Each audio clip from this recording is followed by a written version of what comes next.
ये question NCERT physics class 12th का है। इस क्वेश्चन में कहा जा रहा है कि obtain the first Bohr's radius and the ground state energy of a muonic hydrogen atom, that is an atom in which a negatively charged muon of mass about 207 mass of electron orbit a proton। क्या मतलब है इसका? कहा है कि आपको radius निकालनी है, ये देखिए फर्स्ट बोर्स रेडियस निकालनी है और ग्राउंड स्टेट एनर्जी निकालनी है। दोनों ही चीज को आपको निकालना है। किसका निकालना है? तो रेडियस ऑफ म्यूनिक हाइड्रोजन और ground state energy in Munich hydrogen, ये दोनों ही चीज कैलकुलेट करना है। तो सबसे पहले तो दो चीज आता है, म्यूऑन क्या होता है और म्यूनिक हाइड्रोजन क्या होता है। म्यूऑन एक तरीके का सब एटॉमिक पार्टिकल है। जिस तरीके से इलेक्ट्रॉन आप जानते हैं, प्रोटॉन जानते हैं, ऐसे ही म्यूऑन भी एक तरीके का सब एटॉमिक पार्टिकल है। दूसरी बात, म्यूनिक हाइड्रोजन क्या होता है? तो म्यूनिक हाइड्रोजन हम एक ऐसे हाइड्रोजन को कहते हैं जिसके चारों ओर यही म्यूऑन्स ट्रैवल करते हैं जो नेगेटिवली चार्ज पार्टिकल्स होते हैं और इनका मास इलेक्ट्रॉन के मास के 207 गुना यानी 207 टाइम्स ज़्यादा होते हैं। तो इसी रिलेशन से हम लोग कैलकुलेट करेंगे ये वैल्यू। बहुत इजी क्वेश्चन है, आप इसको अगर समझेंगे बहुत आसानी से समझ आ जाएगा। तो चलिए सॉल्यूशन देखते हैं। है अकॉर्डिंग टू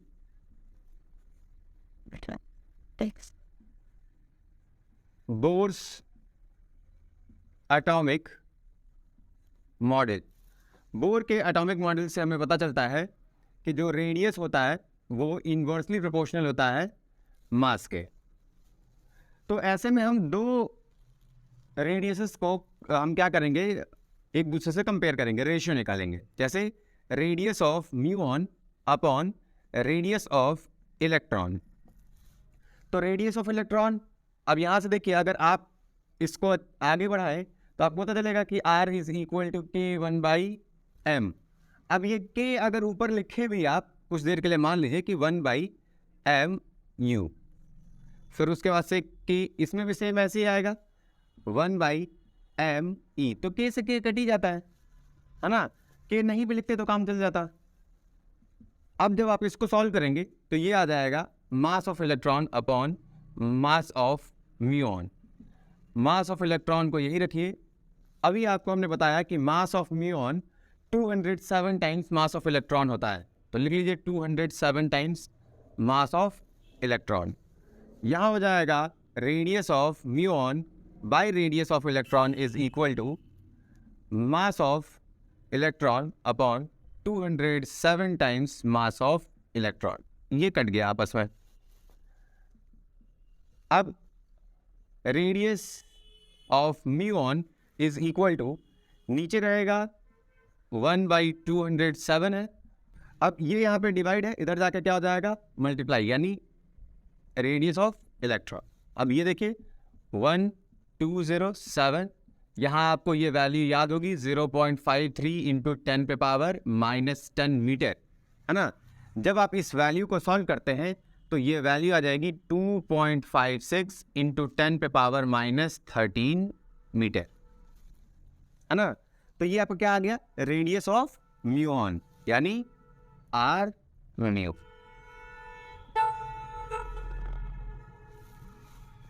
देखिए कितना इजी था इसका सॉल्यूशन। ऐसे ही अगर आप रिलेट करें तो आपको पता चलेगा कि energy is directly proportional to mass.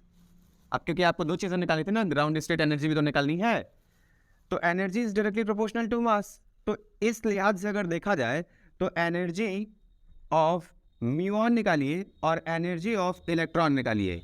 तो एनर्जी ऑफ म्यूऑन क्या हो जाएगा, एनर्जी ऑफ म्यूऑन अगर आप देखें तो मास ऑफ म्यूऑन, और एनर्जी ऑफ इलेक्ट्रॉन यानी कि मास of electron. Mass of muon की बात करें तो ये 207 टाइम्स मास ऑफ इलेक्ट्रॉन होता है, और नीचे हो गया mass of electron. Mass of electron से मास ऑफ इलेक्ट्रॉन काट दीजिए।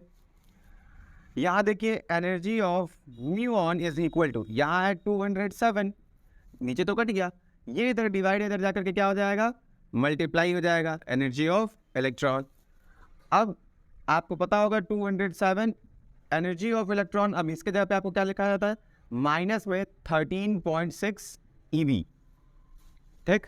और जब इन दोनों का आप मल्टीप्लाई करेंगे तो आपका आंसर आएगा -2815.2 EV। आप चाहे तो इतना भी आंसर रख सकते हैं, चाहे तो इसको किलो EV में भी चेंज कर सकते हैं। यानी जो आपका एनर्जी ऑफ म्यूऑन होगा, आप उसको 2815.2 EV को अगर 1000 से डिवाइड कर दें तो ये हो जाएगा माइनस में 3 अंक ये पीछे आ जाएगा 2.8152 किलो EV। ये आपका फाइनल आंसर हो जाएगा।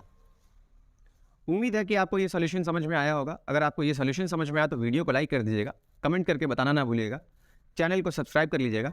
आप चाहे तो इस सॉल्यूशन का स्क्रीनशॉट ले सकते हैं। Thank you very much.